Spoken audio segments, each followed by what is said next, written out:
It's week 12 NFL review time. Let's fucking go! Texans versus Bills. Unbelievable play here by Josh Allen, handing the ball off to James Cook and then telling him, get in the end zone, you fucking bitch. And that's what James Cook did, but the Bills would miss the extra point. This play is a little bit embarrassing for Josh. He gets hit and he pretends like he's got paralyzed or something. Like, what the hell is he doing? He's spazzing out and it ends up nothing happened. 3rd and 22, have to settle for a field goal. The Texans and Davis Mills in the first half looked pretty good, while Allen continued to be extremely up and down. Last week versus the Buccaneers, he had 6 total touchdowns to balance out his turnovers. Not the case in this one, but his teammates did show up for him as they gave him a long kickoff return touchdown. Despite that, though, the Texans would take a 20-16 lead into halftime, and then Allen said, let's get wild, folks. I mean, look at this, is yakety sacks type of sack. This is a crazy play. And then he goes out and Shakir fumbles the ball, which leads to a Texans field goal. The Texans scored only 3 points in the second half, so the Bills defense stiffened up. No offense to Viagra users, but the Bills offense just could not get anything going. Josh Allen decided to play dodgeball, took a lot of sacks. Allen was sacked 8 times total. The only cool play really for the Bills in the second half was this 4th and 27 hook and lateral play. Shout out to Boise State in 2006 Fiesta Bowl, but even that ended up not meeting shit because Josh Allen threw a terrible game-losing interception on 4th and 6. Simply put, this Bills team is extremely volatile, and this Texans defense is for real. The only question is, whenever CJ Stroud inevitably returns, will he be good enough to make it mean anything in the postseason? And I don't think it will. The video continues right after this short break. Before I begin, I want to give a shout out to the sponsor of today's video, DraftKings Sportsbook. It's hard to believe that we are already nearly halfway through the NFL season, but it's true. And it's been a great ride thus far, but it's not over with. And DraftKings Sportsbook is here to make your experience even better for the rest of the season. New customers who bet $5 will get $200 in bonus bets if your first bet wins. And you know I got your back. You can sign up using my promo code BARRY to have an even better time. You can stay in on the action and use your bonus bets on DraftKings same-game parlays for a shot at an even bigger payout. Love the thrill of live betting? DraftKings has got you covered there too. You can bet live on in-progress games right as they're happening. If sports betting is not yet available in your state, don't worry. You can still join in on all the fun with DraftKings Daily Fantasy Sports and have the shot to win cash prizes. So what are you waiting for? New customers who bet $5 will get $200 in bonus bets if your bet wins. Just sign up using my promo code BARRY, and remember, DraftKings, the crown is yours. Chiefs versus Colts. The biggest regular season game in the Mahomes era started about as shitty as you could imagine, with Mahomes throwing a terrible tipped interception to Latu, which then ended up resulting in an easy touchdown, a super long touchdown drive by Daniel Jones to put the Colts up 7-0. Despite a massive difference in time of possession, the Colts would go up 14-3 after a great touchdown catch early in the second quarter. Despite having multiple red zone opportunities, the Chiefs had to settle for 3 field goals, as I alluded to. Look at Rashee Rice literally laying on the line. Laying it all on the line, Rashee Rice, literally and figuratively. The Colts had endless opportunities to really put this game away, driving the ball into the red zone several times, but they had to settle for field goals themselves.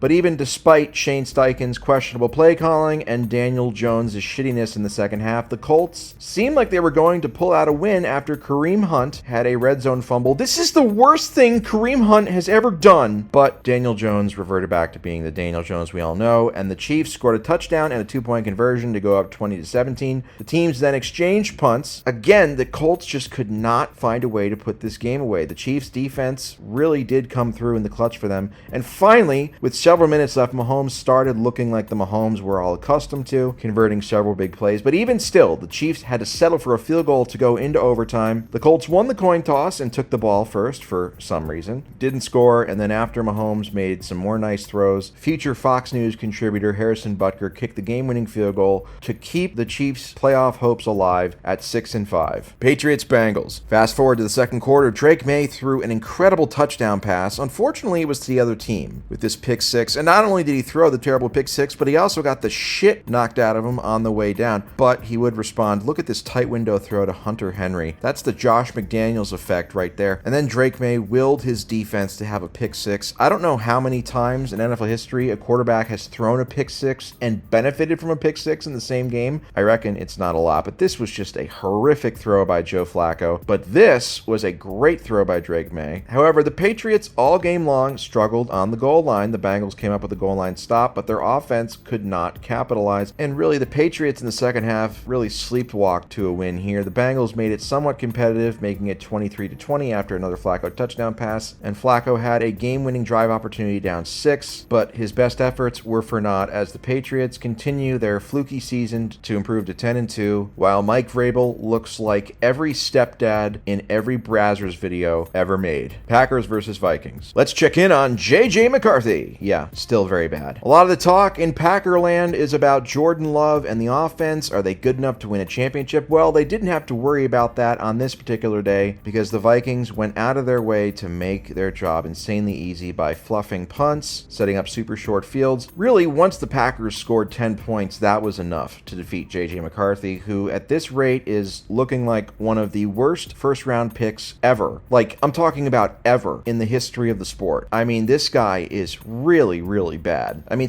this is just, I mean, I don't know how you get stripped of the ball, and not only do you get strip sacked, you throw an interception down the field on the same play, and then on the very last possession, you do the same shit. You airmail a pass, you have 87 yards. I mean, J.J. McCarthy has single-handedly done more damage to the state of Minnesota than anybody else, and he's only started 6 games. As for the Packers, this game really does nothing to tell you about them. The Vikings are terrible. McCarthy's historically bad. They did what they were supposed to do, but the questions still remain. Ravens versus Jets. If you want to talk about an extremely irrelevant and forgettable game, much like the Packers playing against a terrible team, the Ravens were able to sleepwalk to an easy victory in this one, even though the Jets did their usual routine, which is scoring a touchdown early to fake look like they're going to be a competitive game before regressing back into the Jets we all know and love. You know this game was horrible when I'm posting pass interference penalties as the highlights. Derrick Henry scored a couple touchdown runs. The game effectively ended if the Jets were ever going to make this game competitive. Breece Hall fumbled on the 2-yard line, down 10, and then Tyrod Taylor, LA Chargers trainer survivor, was unable to get anything going the entire game. I mean, just a completely forgettable game. But guess what? After starting 1-5, the Ravens are back to the top of the AFC North, and they are poised for another disappointing playoff defeat once again. They scared me for a second there. Seahawks versus Titans. We all know Sam Darnold has his flaws, but goddamn, he really does make some bonkers throws. And a lot of those throws this season have gone to Jackson Smith and Jigba, who is currently on his 2021 Cooper Kupp shit. I mean, the game is just so easy for him right now, and the Seahawks marched out to a 20-point lead. If I'm showing you a punt return, that means either it was really good or really bad for the punt returning team, and for the Titans, it was really good. Chime Ray DK, his last name looks like Dyke, so I'm going to call him Dyke anyway. But either way, this is the greatest athletic accomplishment I've seen from a Dyke since the Las Vegas Aces won the WNBA Finals. Thank you. But much like the T-1000 from Terminator 2, Sam Darnold did not blink, and the Seahawks went right back up by 20 late in the third, but then Cam Ward said, "Fuck this passing shit, I'm going to run it in myself. It's Cam Ward time." And then he made a silly little play on 4th and 21 before padding his stats in garbage time to reach a 30-24 final score. The Seahawks, same problems as always. They're a very potent offense this year. I still don't trust Sam Darnold in a big game when the chips are down. As for the Titans, this was one of the best games Cam Ward had, which is not a very high bar, but he seems to be getting a little bit better, which I guess you can hang your hat on if you're a Titans fan. I mean, why would you be a Titans fan? How bad did your life have to go in order to become a Titans fan willingly as an adult? I apologize. I'm so sorry. I don't know why I would say that. Lions versus Giants. Oh, look at the Giants using some deception. We all know Jameis loves using deception to get what he wants, and he threw this long-ass touchdown pass to go up 7-0. But one of the recurring themes for the Giants in this game was that they had several drives stall out in the red zone and had to settle for field goals, while the Detroit Lions and Amon-Ra St. Trump scored a touchdown. This was an incredible catch to put the Giants back up by 10. But the real star of this game was Jahmyr Gibbs, who is proof that if you're really fucking good, people won't care where you were drafted. After the teams exchanged a couple field goals, Jared Goff threw an interception, which is really St. Brown's fault. And then one of the best plays in recent memory, the Giants ran another trick play. Gunnar Olszewski former Patriot, not joking, threw the pass to Jameis Winston, who broke a tackle and scored on a 33-yard touchdown catch. God, why does Jameis have to be a piece of shit person? I wish he was actually likable off the field. But either way, the Giants went up 10, and then they said, you know what, we're trying to tank here. We got to let these guys score a couple points, and that's exactly what they did. And then Jameis threw an interception, as we all know he wanted to do. The pivotal play of this game, 3 minutes left, 4th and goal. Giants, instead of kicking a field goal to go up 6, they decided to go for it, and Jameis was off the mark. I don't necessarily disagree with going for this. If you score a touchdown, you really put the game away. If you don't, the game's a 3-point game, and there's a study that shows, and also common sense, that if a team is down by 3 points late in a game, they become more conservative and they're much more willing to settle for a field goal instead of trying to be aggressive and going for the win, which the Lions might have tried to do had they gone down by 6. But either way, the Lions barely made this 59-yard field goal, which looked like it was going to be bad, but it wasn't. And all that other shit I just said ended up being for naught because Jahmyr Gibbs broke off a 69-yard touchdown run. Don't make any sexual jokes, okay? That's disgusting, and you should be ashamed of yourself for thinking naughty like that. But again, this is the current NFL that the liberals wanted, so every team gets to have a chance, even if you give up a touchdown first. And Jameis was sacked by Aiden Hutchinson to end the game. It's about as good outcome for a game as you could have if you're a Giants fan. You lost, you're keeping your super high draft pick, but you also had some fun along the way. The Bears versus Steelers. Aaron Rodgers sat this game out after listening to the doctors for the first time in his life, which meant we got to see Mason Rudolph, who threw an interception early on, which ended in a touchdown to put the Bears up 7-0. But again, this is the Steelers, and nothing is ever as simple as it could be. The Steelers tied the game with this DK Metcalf run, quote unquote, and then this is the full bad Caleb Williams experience. Instead of throwing it away, he takes a sack from TJ Watt. He fumbles it, recovered by the Steelers to go up 14-7. Then the Bears fumbled, but the Steelers failed on their Fugazi tush-push try, and then finally the Bears got the game tied up on another touchdown pass from Caleb to make it 14-14.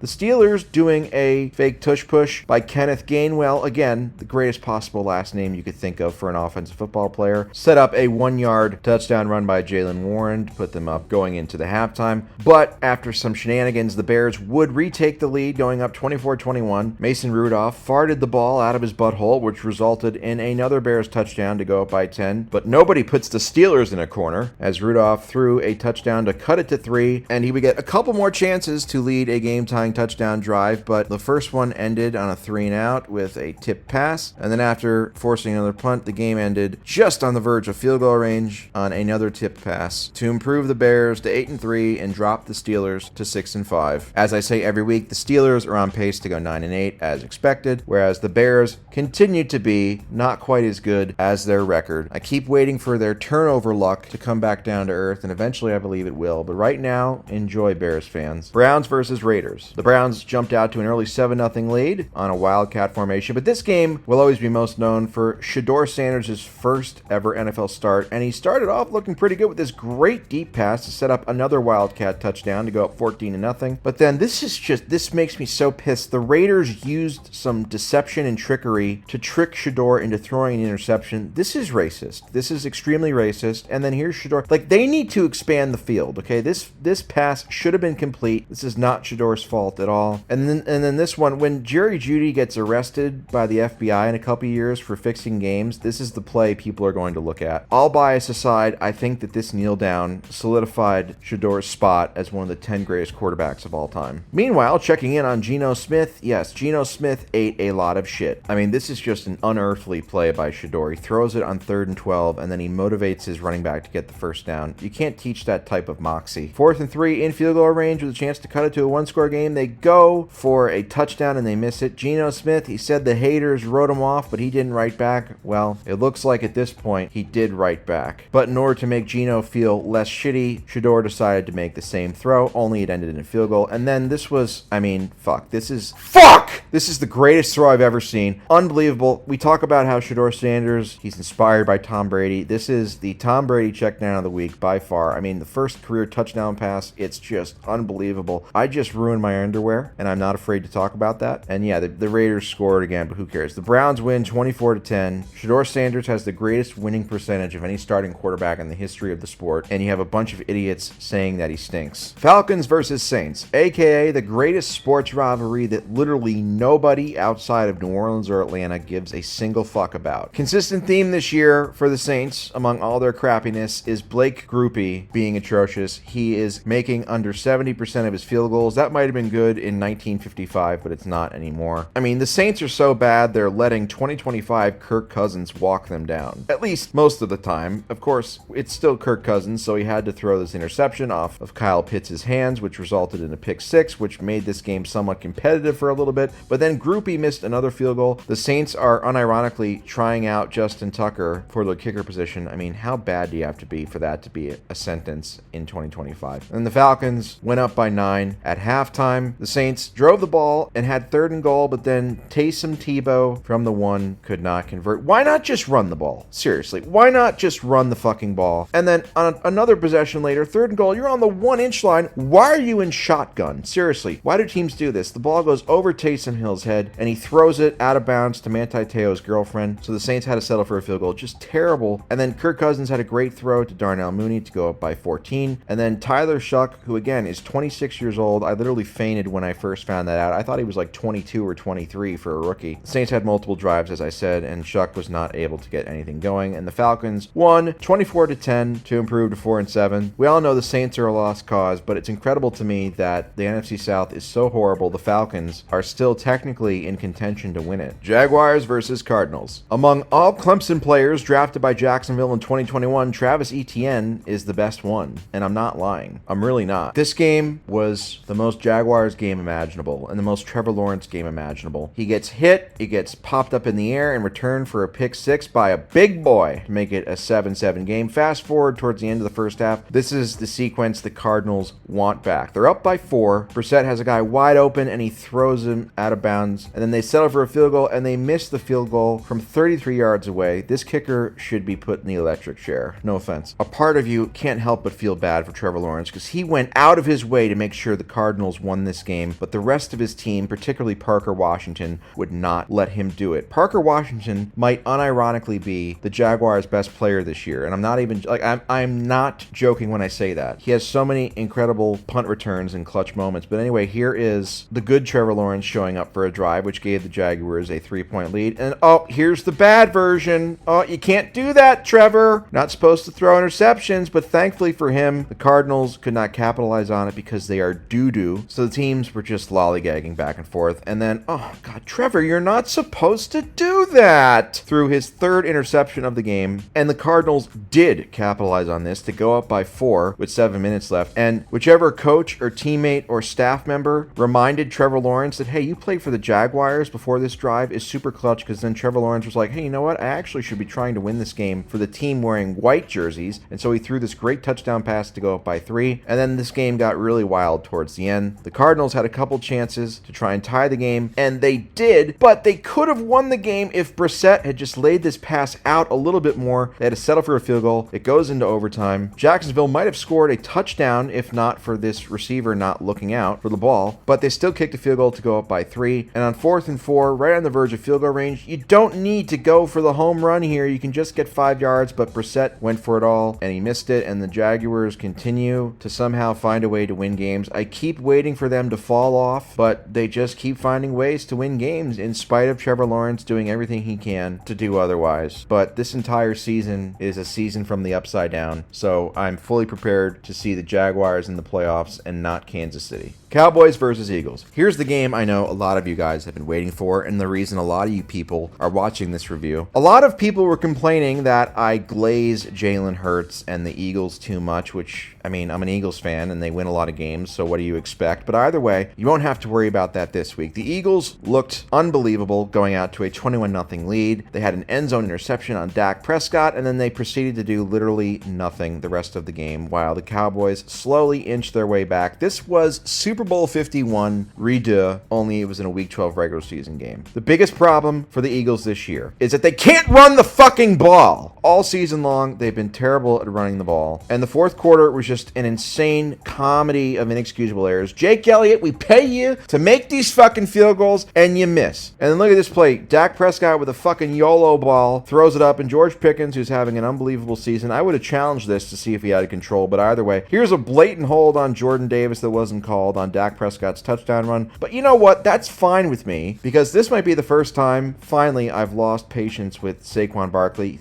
You're in field goal range again, right? And you fumble the fucking ball. Saquon, you averaged 2.2 yards per carry in this game. Saquon is one of the worst running backs in the league this year. The run blocking has been terrible. But at least Saquon has the Super Bowl ring and the historic season last year to always fall back on. Xavier Gipson, what the fuck do you have? You take the ball out from the 2-yard line. Just let it bounce in the end zone, you fucking idiot. And then not only that, then he fumbles the ball away. And by the grace of God, somehow this didn't actually impact the final score. So the Eagles had another chance. And while I think Jalen Hurts played pretty well for the most part, this is the play, 3rd and 2. You can't take a sack here, Jalen. You just can't do that. Why did they not try to run the ball or do a couple tush pushes in a row? I don't know. But either way, the Eagles were fucked. This is an embarrassing loss. A fucking embarrassing loss to a crappy Dallas team. We just lost the 1 seed. Depending on how the rest of the season goes, if the Eagles don't get the 1 seed and they get bounced early in the playoffs, this will be the game that people should look back to. And rightfully so. But also, I honestly think this Eagles team is not going to repeat as champions unless they get their fucking running game going. You guys wanted more passion? There you go. Rams versus Buccaneers. 3rd and 18. That's not a problem for Matthew Stafford this year, although he has been farming these 1-yard touchdowns to Davante Adams all season long. But hey, I don't really have a problem with Stafford winning MVP. I do have a problem with this. Kate Otten, give up your man card. God damn, you got this shit ripped right out of you, and it was returned for a pick 6. Baker Mayfield, his statistics were horrible in this game, and he also was injured. He hurt his shoulder. He has a boo-boo on his shoulder. The Rams went up 21-0. A very, very weird game. The Bucks fought back, but Baker hurt his shoulder. That's his Cheesecake Factory arm. Really, for me, though, as a viewer, this game ended when Stafford threw the dagger to Davante Adams. Just a beautiful play. Nothing really snarky to say there, except for Davante, who is a first-ballot Hall of Famer and a lot better than Devin Hester, just fucking disappears. It would have been funny if he caught that and then ran out and just retired. That would be a hell of a way to end your career. Either way, the Bucks didn't do anything offensively the rest of the game. In fact, they had as many touchdowns as quarterbacks injured. Here, I mean, Baker Mayfield throws out his shoulder, I guess, on this Hail Mary before halftime. But not only that, I mean, you just know, he'd never say this publicly, but Baker has to be fucking pissed that not only did he hurt his shoulder or his AC joint, whatever, but he also tanked his stats. He threw 2 picks in this game, none of which were really his fault or indicative. And then you also know that Teddy Bridgewater has to be absolutely pissed off because he didn't expect to play. He's like, I'm going to go out to LA, I'm going to get paid to stand on the sideline in this beautiful arena, and then, no, fuck, I got to play. I got people trying to tackle me. The Rams kicked a field goal. This was one of the most useless second halves in NFL history, but I will say the final score, 34-7, was the final score also of Super Bowl 35 when the Ravens defeated the Giants. That type of knowledge really, really impresses the ladies and has also helped me get laid a lot of times. I truly mean it. I'm not lying. Anyway, so Stafford is the MVP frontrunner at this point, and I support it. I think he deserves it more than Drake May. The Rams in general look like the best team in the league right now, and the Buccaneers, well, I'll just say they're lucky they play in the NFC South. San Francisco versus Carolina. A very forgettable Monday night game, but it did start with some terrible tackling. Bobby Boucher would be so disappointed. The biggest takeaway from this game is that both of these quarterbacks were horrible, which isn't very surprising if you're talking about Bryce Young. I know everyone's complaining about, oh, you have to be more positive, stop being a hater. No, Bryce Young is turbo dog shit. And Brock Purdy was literally trying to give the first half away, throwing 3 interceptions in the span of like 2 minutes, and the Panthers could only get 3 points off of those 3 turnovers. And then the incredible class act 1950s middle America Christian McCaffrey took over. Bryce Young had one good play in this game, and here it is to Teteroa McMillan, who's like one of the only few bright spots this Panthers franchise has moving forward. The Panthers had multiple opportunities in the fourth quarter to make it competitive, and then Bryce Young did what Bryce Young does, which is turn the ball over. Anytime Bryce Young has any expectations on him, he has the worst performance you've ever seen. And again, it just a bit outside on this field goal. So close. And yeah, 20-9, the 49ers win. They improved to 8-4. But even in a win, I think the 49ers aren't necessarily feeling super great about how they performed. But hey, a win is a win. And gosh darn it, Christian McCaffrey, he's just so handsome, isn't he? Several fans this week have reached out to me about their lost pets, their lost pups, and asked me if I would dedicate a moment to them. And I decided to do that because I love dogs. And this isn't puppy time, but I hope that these puppies capture your attention because they were all good dogs, even if they're no longer here with us. And don't you dare X out of this video. I know if you will.